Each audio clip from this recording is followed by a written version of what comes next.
પાટણ જિલ્લાના સાંતલપુર, રાધનપુર, સમી તેમજ શંખેશ્વરના ગ્રામ્ય વિસ્તારોમાં પાણીની પોકાર ઉઠી છે। આ વિસ્તારો પછાત અને સરહદી વિસ્તાર કહેવાય છે, તેમ છતાં તંત્ર આ વિસ્તારની સમસ્યા હલ કરવામાં ક્યાંક નિષ્ફળ સાબિત થયું છે।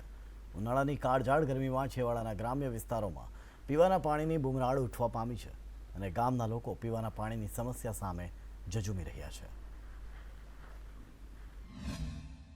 ગામ છે, પાણીની તો બહુ તકલીફ પડે છે ને પાણી મળતું નથી ને પાણી વગર અમારે શું કરવાનું? ત્રાવે ભરવા જાય છે પાણી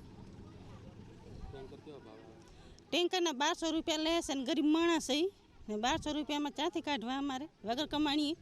અને હુકમ અલગ છે। અમારા ગામમાં પાણીની બહુ તકલીફ છે અને અમે મજૂરી કરીને ખાઈ છીએ સાહેબ। અમારે પાણી કોઈ અહીંયા આવતું નહીં તો અમે હેરાનગતિ બહુ થાય છે। પૈસાથી ટાંકો મંગાવી છીએ પણ તો દૂરથી ભરી આવે કિનાલેથી તો 1200 રૂપિયા અમે 1200 રૂપિયાનો ટાંકો આવે છે તો અમારે પુરવાર થતી નથી। શરૂઆત થતાં જ પાટણ જિલ્લાના ગ્રામ્ય વિસ્તારો છે ત્યાં ગાડી પાણી પોકારના દ્રશ્યો જોવા મળે છે। મારી પાસે દ્રશ્યો બતાવવા માંગીશ કે એક બાજુ તંત્ર દ્વારા હર ઘર નલ સે જલ યોજના થકી ઠેર ઠેર ગ્રામ્ય વિસ્તારોમાં બોર સંપ સમગ્ર બાબતની તૈયારીઓ તો કરી, પરંતુ આ જે સંપ આપણે દ્રશ્યોની અંદર દેખાય છે તે ગાડી પાણી ન પહોંચવાના કારણે ગ્રામ્ય વિસ્તારો છે ત્યાં ગાડી પાણી નથી પહોંચતું ને મહિલાઓને ખેતરો ખૂંદવાનો વારો આવે છે। ક્યાંક સંપની અંદર મોટર બળી ગઈ હોવાના કારણે પાણી નથી પહોંચતું તો ક્યાંક સંપની અંદર પાણી ન પહોંચવાના કારણે મહિલાઓને રજડપાટ કરવાનો વારો આવે છે। દ્રશ્યો જોઈ શકાય છે કે વર્ષો જૂની જે પાણીની પાઇપલાઇનો નાખેલી છે તે કાટ ખાઈ ગઈ છે, એટલે કહી શકાય કે તેના જ કારણે આ સંપની અંદર પાણી નથી પહોંચતું ને સાંતલપુર, રાધનપુર, સમી, શંખેશ્વરના જે ગ્રામ્ય વિસ્તારો છે ત્યાં ગાડી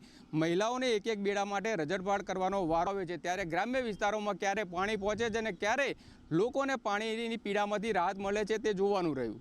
ભરત પ્રજાપતિ, સંદેશ ન્યૂઝ, પાટણ।